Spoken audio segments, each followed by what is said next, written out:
Тобылғы төрі көз алдындағы сойқанды көріп шошып кетті. Дегенде суға ол да қарғып түспекші еді, бірақ бір түйсік тез тежеп қалды. Ағып бара жатқан тарпаңмен қатарласа шапқылады. Мұны алқын-жұлқында байқап қалған тарпаң жағалауға ышқына ұмтылды. Абырой болғанда тұяқтары құмда қайранға тірелгендей болды. Сол сәтті пайдаланып, тарпаң алдыңғы аяқтарын қайранға батыра тіреп, бөксесін судан шығара беріп, жағаға жан ұшыра жармастау. Ұмтыл, ұмтыл деп тобылғы торы дәтке қуат қосты. Осы топалаңды байқап қалған ұзын құйрық алақанат сауысқан дауысы ерекше шаңқылдап, шатқалдың ішін жаңғырықтыра жар салды. Ойбай, ойбай, тарпаңды асау арна тартып әкетті, ағызып бара жатыр деп айқайлағанын таудағы жан жануар түгел естіді. Семіз қызыл суырлар індерінен шығып, қосаяқтап, бойларын созып қарады. Тікендерін тікірейтіп, домаланып жатқан кірпік сүйрік тұмсығын шығарып, моншақтай мөлдір көздері жылт-жылт етіп, кәні, кәні деп шиқылдады. Әне, тарпаң әне бір торы биеге ынтық болғаны сонша суға батып өле жаздады деп жар салды сауысқан. Сауысқанның ышқына салған жан айқайын сонау қарлы белдеуде жүрген теңбіл барысқа дейін естіді.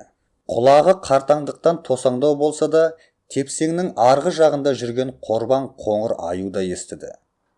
Жанындағы өмірлік серігі, құртқасы аңшылардың оғынан өліп, соқа басы жалғыз қалған ақсағабадан өзінің биік жартастағы үңгірінен шығып, төменде бұралаңдап ағып жатқан өзенді бойлай сұп-суық көздерімен тінтіп шықты. Егерде сауысқанның айтқаны рас болса, тарпаң жағаға шыға алмай, тұншығып өлсе, өлексесіне бір тояр едім-ау деп дәмеленді. Бір кездегі көкжал абаданның қазіргі кепиеті әппақ болып, ақшулан тартып кеткен. Аңдығаны қызыл суырлардың іні. Сәті түскенде ғана кәрі құртаң суыр аузына іліксе, бір кездегі алпауыт абадан үшін кәдімгідей мереке. Бірақ ақшулан ақсақ абаданның мысық тілеуі болмады. Жабайы тарпаң өліп-тіріліп, тырмысып жатып, құмдық қайраңның арқасында жағаға үйтіп-бүйтіп әрең шықтау. Тарпаң сүметіліп, су болғанынан ыңғайсызданып, дүр сілкініп алды. Ол сілкінгенде дәу басы қалтаң-қалтаң етіп, жуан мойны күжірейіп, қысқа жалы тікірейіп кетті. Сілкініп болып, жағада тұрған тобылғы торыға тікшие қарап қалды. Жанына таман табандап барды да, тұмсығына тұмсығын тақап, иіскеп оқырана қалды. Енді бөксе жағына шығып, құйрығын тұмсығымен көтеріп жіберіп, құйрықтың астындағысын құмарта иіскеп алып, тарғыл дауыспен кісінеген болды. Тобылғы торы оның бұл дөрекі қылығын ерсі көріп, артқы аяқтарын тебісуге дайындап көтере беріп, қайта тынышталды. Негізінде тобылғы торы тарпаңның бұл озбырлығын жек көрмегенде сияқты. Әлгіде ғана суға батып кете жаздап, ажалдан әрең құтылған тарпаң сол азапты лезде ұмытып, қорадағы қораздарша тобылғы торыны шырайын алып, әлде бір ерсі қылықтан белгі бере бастады. Мұндайда тек адамдар ғой ұялғансып, таса жер іздеп қылымсый қалатын. Ал мал мақұлықтар үшін мұның түк ұяттығы жоқ. Құдай солай жаратқан соң, аспанда ай мен күн, жыпырлаған жұлдыздар куә болса да, жер бетіндегілерден де ұялмай тұқым салу әрекетіне кірісе береді. Әрине, әдепсіз емес, жылына бір-ақ рет. Ал адамдар ұятсыз. Күндіз түні күнде уылдырық шаша береді. Тобылғы торының қыңырлана қылымсый бергені тағы тарпанға ұнаңқырамады. Сен өзі мұнда қайдан жүрсің деді, оқырана тіл қатып. Ажал аузынан қашып шықтым деді, тобылғы торы сыпайы ғана. Қалайша? Қайдан? Сен де қашқынсың ба? Деп тарпаң таң қалғандай болды. Айттым ғой, ажал аузынан деп. Қандай ажал? Қасқыр қуды ма? Деп тарпаң өзінің айғырлығын ұмытып, әңгіменің шылауында қалды. Қасқырға бой бермес едім ғой. Адам деген қос аяқтылар бар емес пе? Солардың кейбірі қасқырдан да жаман. деп тобылғы торы ылдида жатқан көкала түтін тұтқан қала жаққа қарап қойды. Оның рас, адамдардың кейбірі қасқырдан жаман екенін мен де білем, деп қостады тарпаң айғыр. Иә, сонымен не болды? Не болушы еді? Біздің елді колхоз дейді. Колхоз өкіметке ет өткізеді. Етке мал айдайды. Бұрын колхоз етке сиыр, қой, ешкі өткізіп құтылушы еді. Енді ана бір Хрущев деген патша келгелі бері етке жылқы мен шошқаны көп өткізетін бәле шықты. Шошқасы шошқа, оған жылқыны қосақтаған нес, деп осқырынып қойды тарпаң. Ойбай, дружба дегенді естімеп пе едің? Ол не тағы? Дружба деген колбаса. Әй, бұлай түсінікті етіп айтсаңшы, дружба не, колбаса не? Мен сен сияқты әлгі немене колхоз, малқозды білмей өскен тағымын. Мен жабайы өскен жылқымын. Тобылғы торы тарпаңның мұнысына таңданған тәрізденіп, дегенмен тәптіштеп түсіндіре бастады. Дружба дегені достық дегені. Мысалы, біз екеуміз доспыз. Бір-бірімізді жақсы көреміз, ажыраспаймыз. Ал колбаса дегені жылқының еті мен шошқаның майын араластырып жасаған шұжық. Яғни колбаса. Хрущев соны жақсы көреді. Мына мені де сойып, етімді шошқаның майымен араластырып, менен колбаса жасамақ болды. Бірақ мен қашып кеттім. Енді маған колхозға да баруға болмайды. Ұстап алса, қайтадан етке өткізіп жібереді. Барар жер, басар тау іздеп осында келдім. Жатырқамаңдар мені, деп тобылғы торы тарпанға мұңын шағып, арыз айтқандай болды. Бұл әңгіме тек екеу ара болмады. Бұл әңгіме күллі тобышақты шатқалына естілді. Одан әрі асып, Ақсу жабағылы жасыл жайлауына да тарап кетті. Тәңіртау сондай. Тәңіртауда жасырын сыр жоқ. Тәңіртау өсек аяңды, өтірік жалғанды жаратпайды. Тәңіртауда сыбырлап айтқан сырың Құдайдың құлағына дейін жетеді. Тобылғы торы әлгі сырын ашылып айтпағанда кім біледі? Теңгіл барыстың тырнағына ілінермеді, әлде қорбаңдаған қоңыр аю жарып кетермеді. Енді міне, жаңағы бүкпесіз әңгімеден кейін ол Тәңіртау қауымының мүшесі болды. Енді оған бұл таудың аумағында ешкімде тиіспейді. Ал бұл тәртіпті білмейтін, білгісі де келмейтін адам дейтін қосаяқтылар келіксе, онда тау халқы бір кісідей бірін-бірі қорғауға міндетті. Тау заңы сондай. Ал жарайды енді, өзің жайлы бірден айтпайсың ба, деді тобылғы торы. Тарпаң оған таңдана бір қарап алды да, айтсам айтайын, мен де екі аяқтылардан жапа шеккен жанмын, деді. Осқырынып, пысқырынып, зілмауыр басын көтеріп алып, хикаясын бастады. Мен де қашқынмын. Қашқындардың панасы тау. Тау болғанда Тәңіртау. Мені жас кезімде сірә тай кезім шығар. Аңшылар ұстап алып, зоопарк дегенге өткізіп жіберді. Зоопарк деген аты болмаса, ол да түрме, абақты. Әлде қайда қашып кетсе, табуға оңай деп, мына саныма таңба салып қойған, деп тарпаң өзінің оң жақ санындағы қара қотыр таңбаны тұмсығымен нұсқап көрсетті. Жирен сары теріге темірмен күйдіріп басқан Т деген таңба қотырланып біткен екен. Ондай лағнет таңбасы менде де бар, деп тіл қатты тобылғы торы. Сөйтсе оның оң жақ санында да Т деген таңба бар екен. Сірә тобылғы торы деген болуы керек. Сөйтіп екі зарлық бір-біріне мұңын шаққандай болып табысқан соң, тағдырлар арқылы туысып кеткендей, бірін-бірі қасынысып, біріне-бірі сүйкенді. Екеуі бірінің соңынан бірі, тарпаң алдында, тобылғы торы артында, тепсеңді бойлап, шатқалды өрлеп кетіп бара жатты. Тобылғы торының жоғалып кеткені ылдида жатқан нөмір колхозының мазасын алды. Колхоз бастық ақүйкөздеу адам еді.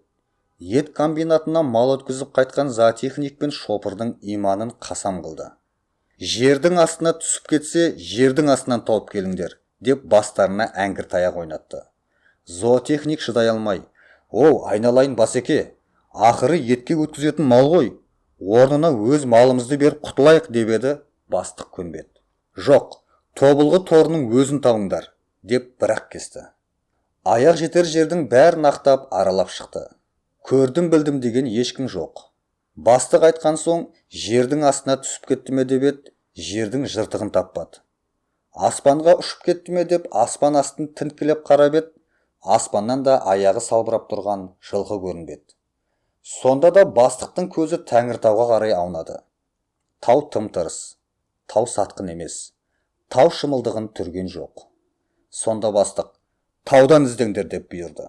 Бірақ таудың қай жерінен іздейсің? Тәңіртау алып қой. Жартысы Қытайда жатыр.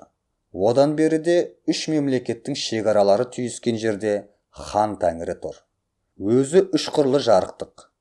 Оңтүстік жағындағы қыры Қырғызстанға қарайды. Шығыс жағы Қытайға қарайды. Ал солтүстік батыс жағы Қазақстандікі. Осы 3 жақ биіктеген сайын үшкірлене береді. Мәселенің ең қиыны шыңның ұшы, иненің ұшындай істік. Істікті 3-ке қалай бөлсесің? Міне, шекара сызығын саларда осы істікті бөлсе алмай, дипломаттар біраз қиналса керек. Бірақ бұл мәселенің жоғалып кеткен тобылғы торы биеге ешқандай қатысы жоқ. Әрі беріден соң тобылғы торы бие хан Тәңірінің шыңына шығып кеткен жоқ қой. Ол ары кетсе осы Ақсу Жабағылының айналасында жүрген шығар. Сондықтан да нөмір колхозынан шыққан жоқ іздеушілер ең алдымен Тобышақты шатқалының аузында отырған қарауыл орысқа соқпай ма? Олар шатқалдың аузында отырған орыстың үйінің тұсына келіп, «Кім бар ой?» деп айғайлады. Қазақша айғайға ешкім шыға қоймаған соң, тек сабалақ жүн ит қана үрген. Жоқ іздеушілер орысшалап, «Есть кто?» деп дауыстасын. Сонда барып қарауылдың есігі шиқылдап ашылып, сақал шашы дуда-дуда өсіп кеткен мұжық табалдырықтан аттар-аттамас дамбалының сыртынан құйрығын қасып тұрып, «Саған не керек?» деді қазақшалап. Сонысына кәдімгідей іші жылып қалған қазақтар, «Осылай да осылай, жоғалған бие іздеп жүрміз» дейді ғой. «Меники биледі, но айтпайды» деді мұжық бір көзін қысып, құйрығын қасып тұрып. «Ойбай, айналайын, айта ғой» деп жалынды қазақтар. Тіпті біреуі аттың үстіне тұрып, қоржыннан бір бөтелкенің мойнын шығарып қояды. Соны көрген мұжық көк көздері күлімдеп, шабалана үрген итіне «Тәйт!» деп ұрсып тастап, табалдырықтан бері аттап, «Ну, теперь другой разговор» деп батысып кеткен сақалын қолымен ұйпалай береді. Тарпаң бастап, тобылғы торы қостап, асау өзенді жағалап жүріп отырып, көлденең жатқан кезеңге келгенде қиялап отырып содан әрі асып түсті. Енді сарқырама өзен артта қалып, алдыдан Гүлмайса жадыра жайлау көсіле берді. Жылқының бауырын сызған түрлі-түрлі шөптердің хош иісінен бас айналғандай, ішпей жемей тойып қалғандай қанағатшыл хәл. Гүлғайырдың аппақ гүлдері ашылып, аспанға қарап алақан жайып, күннің зиясынан нәр алып тұрған шақ екен.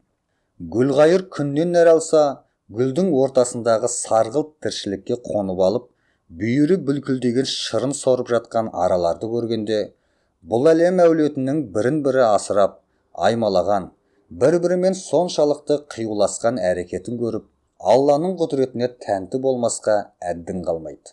Бұл бір ғана Гүлқайыр гүлдің басындағы тіршілік. Ал мына Ақсу Жабағылының алқабында мұндай гүлдердің, мұндай тіршілік иелерінің сан алуаны бар ғой, шіркін.